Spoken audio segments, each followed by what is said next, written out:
बिस्मिल्लाहिर्रहमानिर्रहीम। अस्सलाम वालेकुम। मैं आपसे शेयर करने लगी हूँ भुना गोश्त की रेसिपी। बीफ हो या मटन, हम इसको सादा मसालों के साथ बहुत ही मज़ेदार कैसे तैयार कर सकते हैं अपने ख़ास मेहमानों और अपने ख़ास त्यौहार के लिए।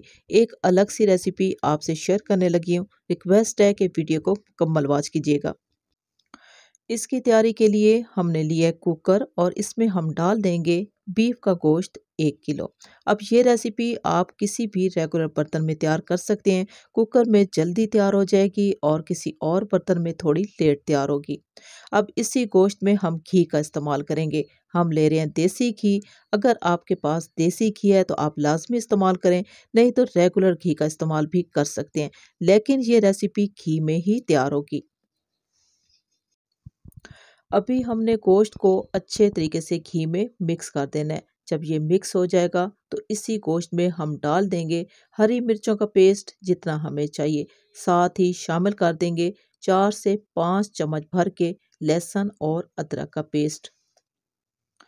अभी इन तमाम मसालों को हमने गोश्त में अच्छे तरीके से फ्राई कर लेना है। गोश्त को हमने इतना फ्राई करना है कि गोश्त का जो कलर है वो मुकम्मल तौर पे चेंज हो जाना चाहिए। जो ही गोश्त का कलर चेंज हो जाएगा तो लहसुन, अदरक और हरी मिर्चों की इंतहाई ज़बरदस्त किस्म की खुशबू आना शुरू हो जाएगी। अभी आप देख सकते हो कि गोश्त का कलर मुकम्मल तौर पे चेंज हो चुका है और खुशबू बहुत ही कमाल की आ रही है। गोश्त के कलर को बहुत ज़्यादा ब्राउन नहीं करना, बस इसी तरीके का लाइट ब्राउन कलर होना चाहिए और घी जो है वो साइड पे हो जाए। जब इस तरीके से गोश्त फ्राई हो जाएगा तमाम मसालों के साथ, तो हम इसमें पानी का इस्तेमाल करेंगे। ठीक 1 गिलास भर के हम पानी लेंगे। पानी शामिल करने के साथ ही हम इसमें डाल देंगे स्लाइस में कटी हुई प्याज। एक बड़ी प्याज हमने ली है जिसको इस तरीके से हमने काट लिया है। अब प्याज को पानी में अच्छे तरीके से मिक्स कर लेंगे। मिक्स करने के बाद जी हम इसमें टमाटर का इस्तेमाल करेंगे। तकरीबन 3 से 4 जो हैं वो हमने टमाटर लिए हैं और टमाटरों को इस तरीके से हम ऊपर डाल देंगे।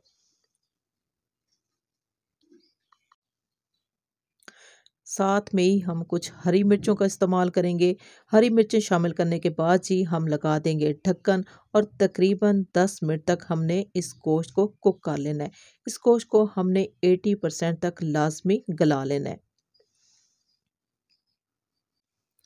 एक विसल आने के बाद ठीक 10 मिनट का टाइम लगाएंगे और फ्लेम को तेज़ नहीं करना, मीडियम टू हाई फ्लेम पे हमने इस गोश्त को कुक कर लेना है। अभी हम चेक कर लेते हैं तो आप देख सकते हो कि इसमें थोड़ा-सा पानी मौजूद है। अभी जितने भी टमाटर के ऊपर वाले छिलके हैं वो हम निकाल लेंगे और निकालने के बाद हम इसको अच्छे तरीके से गोश्त में मिक्स कर देंगे ताकि टमाटर जो हैं वो मुकम्मल तौर पे मैश हो जाने चाहिए। अभी हमने फ्लेम को तेज़ कर देना है और तेज़ फ्लेम पे तेज़ी से चम्मच हिलाएंगे ताकि तमाम टमाटर मैश हो जाएं। जो ही टमाटर मैश हुए हमने फ़ौरन से चूल्हे को ऑफ कर दिया है और अब हम दही का इस्तेमाल करेंगे। खट्टा दही नहीं लेना, नॉर्मल दही लेंगे और मलाई के साथ ही लेंगे। इसी में डाल देंगे हम पिसा हुआ ज़ीरा 1 चम्मच, कुटा हुआ सूखा धनिया 1 चम्मच और साथ ही शामिल कर देंगे हस्बे ज़रूरत लाल मिर्चों का पाउडर, पिसा हुआ सूखा धनिया और हल्दी पाउडर। अभी हम इन तमाम मसालों की अच्छे तरीके से भुनाई करेंगे ताकि दही का पानी जो है वो खुश्क हो जाए। गोश्त को तकरीबन हमने अच्छे तरीके से भून लिया है। अभी आपको चेक भी करा देते हैं लेकिन अभी और टाइम बाकी है। तो हम इसमें डाल देंगे हस्बे ज़रूरत नमक। जितना हमें नमक चाहिए हम उतने ही नमक का इस्तेमाल करेंगे और नमक के साथ दोबारा से हमने इस गोश्त की भुनाई करनी है। अभी हमने इस गोश्त को बहुत ही अच्छे तरीके से भून लेना है। जब तक भुनाई अच्छे तरीके से नहीं होगी तो गोश्त में एक जायका और खुशबू नहीं आएगा। अभी हमने गोश्त को बहुत ही अच्छे तरीके से भून लिया है। अब आप देख सकते हो कि तमाम घी जो है वो ऊपर आ चुका है। तो इसका मतलब है कि ये भुना हुआ गोश्त मुकम्मल तौर पे तैयार हो चुका है। अभी हम चूल्हे को बंद कर देंगे और इसके ऊपर हम डाल देंगे बारीक पिसा हुआ गरम मसाला बहुत ही कम मिकदार में। साथ ही शामिल कर देंगे कटा हुआ हरा धनिया। दोबारा से चम्मच का इस्तेमाल करेंगे, एक दफ़ा अच्छे तरीके से मिक्स कर देंगे।